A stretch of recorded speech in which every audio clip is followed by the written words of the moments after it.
town, and this is the best we could do.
We're rolling. Okay. Right. This is the beautiful town of McCaddenville, North Carolina. Behind me are the mills that are here.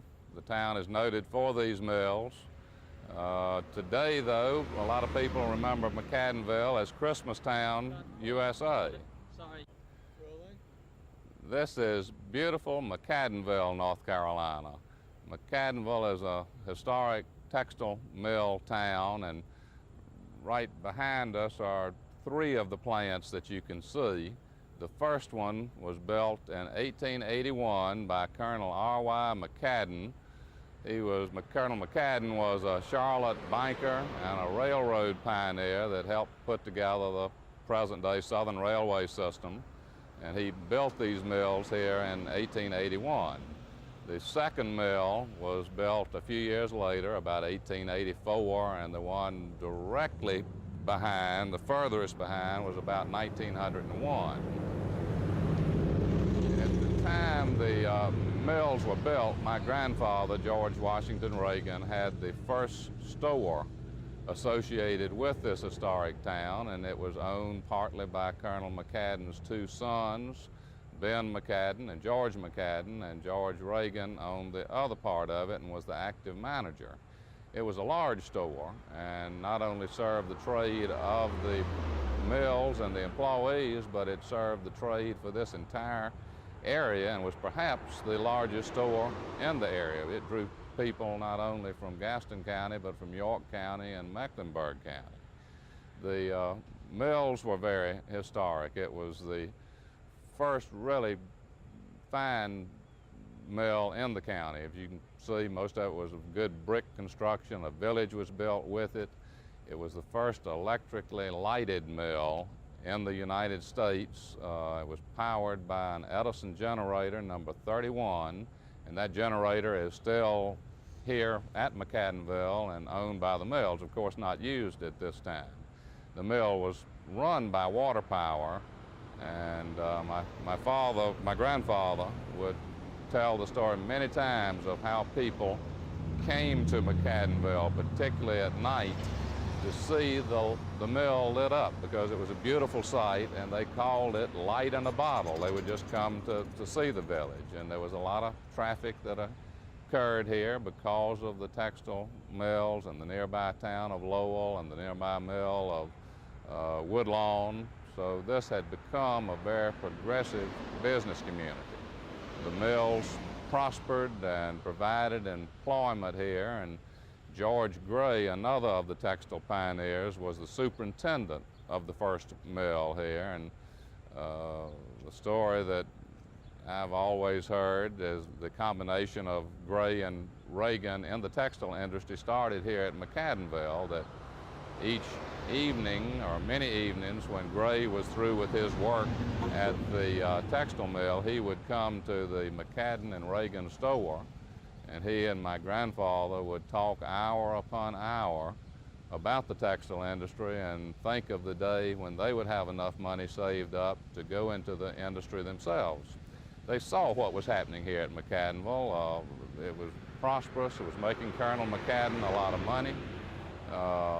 And so I think this was where they decided that they were going to go into the industry themselves. And within a few short years, 1886 to be exact, both of them started in the textile industry, the cotton manufacturing industry in Gastonia, and helped start the first mill there, and they built the second cotton mill there. So a lot of textile history began here at McCaddenville.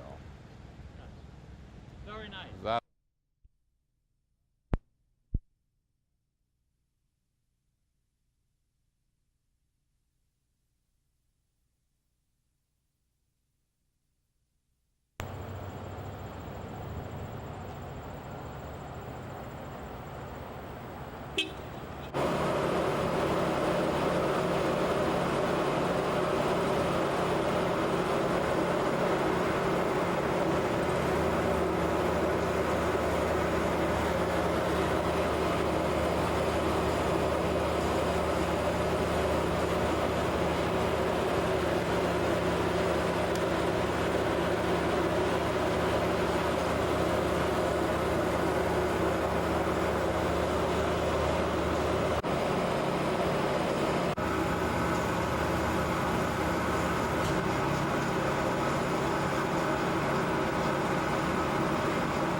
Cut.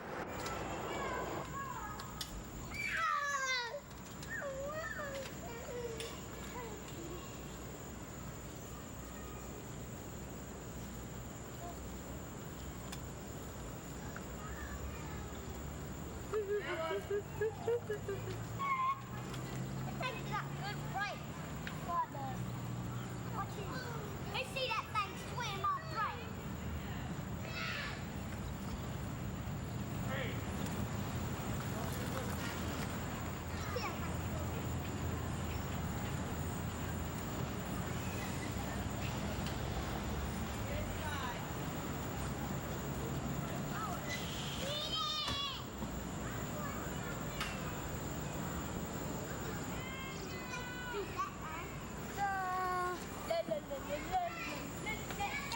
Coming all the way around, Rob.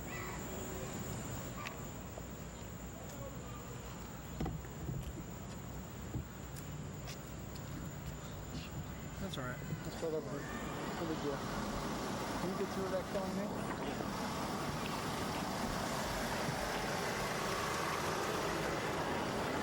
What's happening?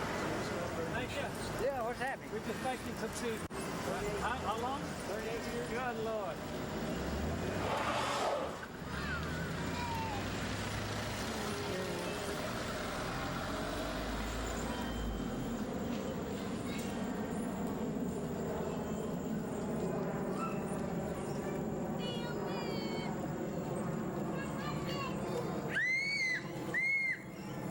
Coming all the way around, Dad.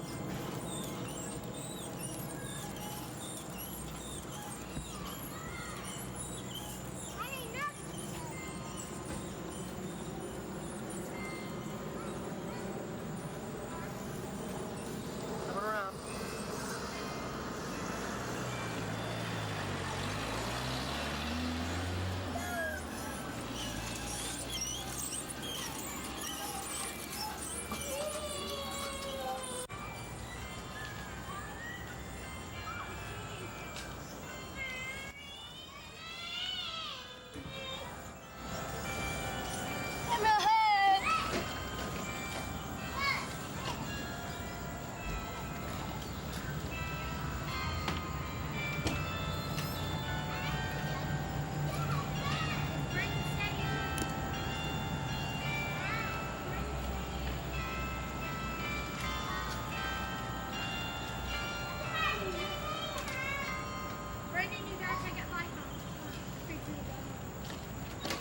That was Wild Sound 1001 Bells and Bars.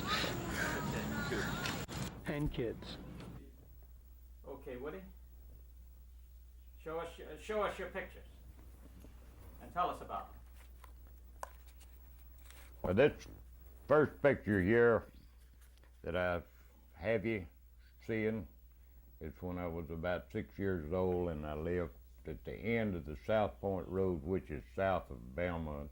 Then later, we came on into Belmont and moved to what they call the Belmont Peach Orchard. But that picture there is my youngest half brother, which is I'm sitting in between his legs, and the other little feller is my baby brother, and that is the possum dog that we kept there at the home. And then after that, I grew up in Belmont after we got away from the South Point area, which I was 8 years old at that time. And when we left the country and moved to the suburbs of the city. And then I have another picture here just about the time that I entered the textile mill. This was made just a little before I became employed with the Eagle Yarn Mills, which later changed its name to R.L. Stowe Mills, which was about 53 years later. The mill changed from R.L. Stowe, Eagle.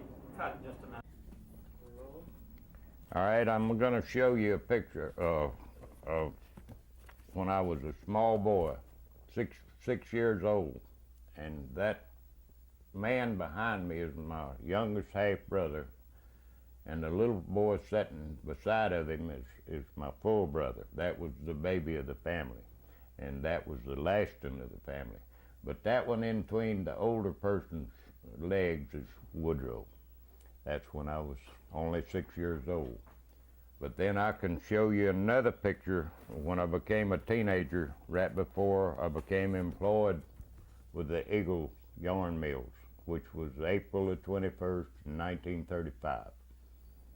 And I went to work shortly after this picture was made. At the age, I was 3 days past 17 years old when I went to work in the Eagle Yarn plant. Okay, now, Woody, we're going to be showing you some scenes from 1934. See if you recognize anybody and tell us about that. Okay, here we go.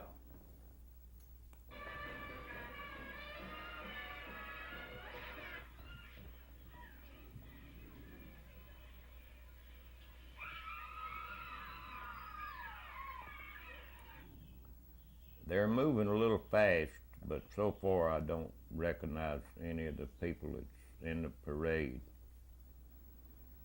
Could you tell us where this is taking place? I believe that is taken in Gastonia. I'd say along about the years of 29 or 30. That looks like this is 34. Oh, well, I was thinking about the strike in 29, but moving on up to 34, that still looks like the city of Gastonia at that time. That's the way Gastonia's buildings look, and that's about the way the people at that time dressed. I'm going by their dress apparel.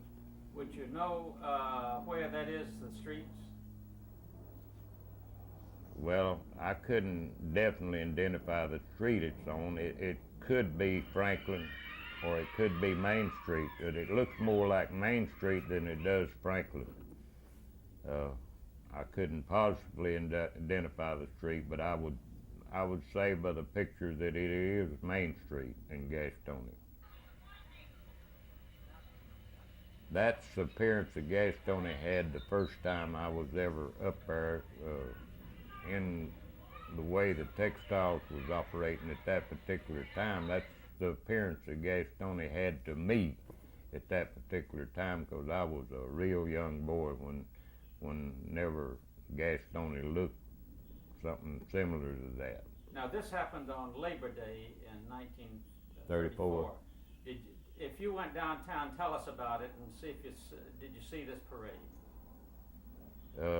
One particular time I was in Gastonia when they having a parade, they had a big parade, but there was more people viewing it from the sidewalks than they were in the parade. In other words, there was a pretty good group of people in that parade that I saw when I was up there, but there was so many people on the sidewalks viewing the parade, you couldn't get through the sidewalks. You had to just stand still to see it, because you couldn't move on, because the sidewalks, people that wasn't used to parades in that particular area, because, you know, they had public appearance laws that kind of held crowds back. In other words, the city had little old city laws that prevented people from gathering too much and too big a crowds due to fire hazards. You know, they claim that they didn't have fire equipment. If one broke out, it would endanger the people's lives. But,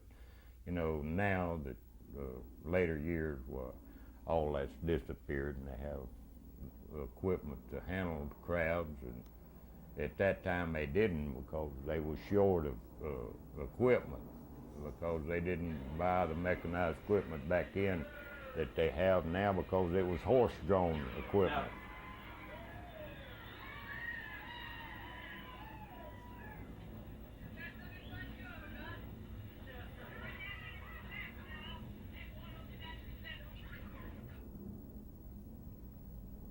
And I believe that particular scene there is the old Low-Rate plant, which is now the Firestone. No, this is Parkdale. Well, Parkdale's bought so many of the mills, well, I don't know which ones they own, which ones they don't, but that particular view of the plant looks like the Firestone looks now, but it could still be right on out the street and be a Identifies Parkdale it. plant. The fellow talking identifies as the Parkdale Mill. Okay, So but they own the same street. Firestone and Parkdale plant are on the same street. That is Parkdale's main plant. now, did you go down there to watch the strike? I went up there and got as close as I could, which was 2 blocks, because that was as close as the soldiers would let the spectators, because they had it roped off, and I couldn't get close enough to see everything, but I saw the troops, you know, the National Guards, and they had guns mounted on top of the plants, and the troops was all around in the parking lots, and they kept the crowd back as far as possible without, you know, trouble with the civilians. And the governor of North Carolina at that time, I don't recall his name, who was governor back in '34, but I'm not sure, but it could have been Greg Cherry. But anyway, they called out the National Guards in Gastonia to that strike, and later they called them to Belmont for this one here in Belmont. Okay, But now, when you're I only visited twice up there while that strike was in progress, and it was just to be a spectator. Okay, now, we'll go ahead with this. And when you talk, you want to turn to me and talk. But watch the screen right now.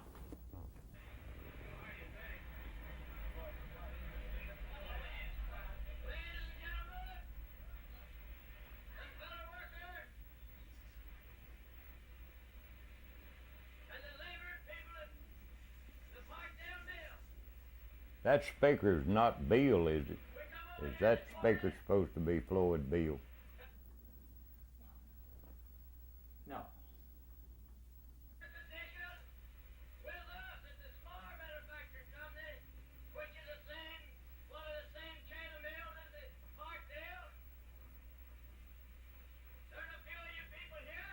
I wished I could identify the speaker for you, but I don't recognize him. I was just trying to place the voice, but I don't recognize the man. But it could be Bill. Because It's Albert Henson. Albert Henson. Talbert Henson. Well, I couldn't recognize him and identify him because, you know, it's been so long when all this took place that, you know, there's some things that I don't remember, you know, that I saw up there during that strike because, you know, me being a small boy, I didn't get too close because I was more or less scared of the troops, you know, because I didn't want them bayoneting me, and which they used their bayonets instead of firing on the people. They never got orders to fire with the rifles, but they did get orders to charge with the bayonets, which they killed a few people. But I tried to come up with a man's name that got bayoneted in Belmont at the Net Products when they had that strike, but I haven't come up with his name, but I remember when it happened because I was down there. Okay, I want you to say again, when I went up there, I was only 15. Okay, when I went to the strike in Gastonia, I was only 15 years old. I liked a little bit being old enough to be employed in the plants because at that time they had passed the child labor law. And before that, before they passed the child labor law, you could go to work at 9 years old. But during the time I was in the teens, you had to be 16. So I was still unemployed at the time that strike took place in Gastonia. And but I went for curiosity to see how the people was acting and reacting to the troops being up there. Now this, what you're watching now, is a flying squadron that came here and closed the Parkdale Mills. Listen to what this fellow says. Can you hear it all right? Listen to what he says.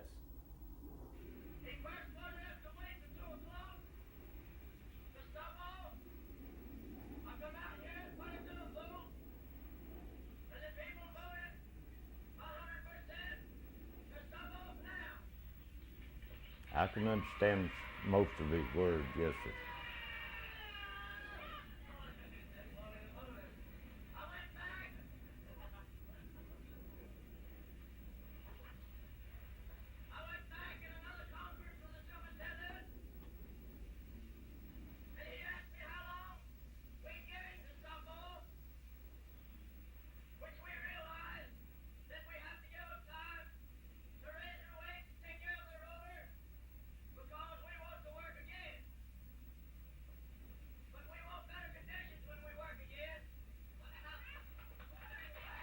The conditions back then were horrible.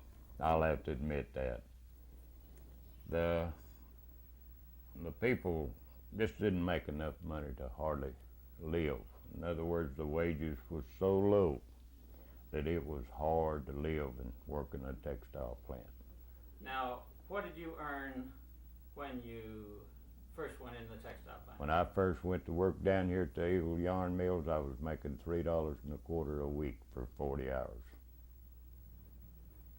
And it, you know, that wasn't much money because I had to give Mother $3 of the 3.25, and she'd let me keep a quarter to go to movie. And they was only 15 cents at that time, but I would have movie fare and a bag of popcorn out of the quarter. But whenever Franklin Roosevelt got elected president, about 6 months later, our wages jumped from $3.25 a week, 40 hours, to $12 a week. They was shouting and singing because we thought we were rich when we drawed a $12 paycheck. In other words, back then when they paid off, they didn't pay off in checks, they paid off in cash. All of it, but the odd money would be dollar bills. And then if it got down lower than $1, they'd give you change, you know, silver. And they'd try to give you all 50 cents. In other words, if you made $12 and they would give you maybe $11 of it in paper money, they'd give you 2 to 50 cents, you know, because everybody liked to get a hold of that silver, you know, because it felt better in your hand than the dollar bills. But we drawed $12 a week, and he set the wage law so that we would get a raise every so often. Well, our first raise, we got a 20-cent raise on the day, raised us up to $12.20. And it began to come so often, it wasn't long till they got us up to $15 a week with those 20-cent raises a week. In other words, it took about 5 years, but we finally got to $15 a week for our wages for 40 hours. And the longer he stayed in, the more our wages went up. And the textile people in the South, now I don't know what the North thought about Roosevelt, but the South come off of starvation to a modern way of living under the president because he gave us much better wage laws and fixed it so the middleman had to pay for the help that he was employing, and he had to pay a good wage to side of what he was paying when Franklin Roosevelt was elected president in 1932. And as long as he stayed president of the United States, the textile people was getting a raise at least once a year and sometimes twice a year. And I went from $3.25 under Roosevelt up to about $250 a week while he was president. $250 a week? $250 when Roosevelt died with that cerebral hemorrhage in Albany, Georgia. I never will forget how my wages went from $3.25 a week to $250 a week for the same job that I was on. I was dolphin twisters for $3.25, and when I quit dolphin twisters 35 years later, I was making $200.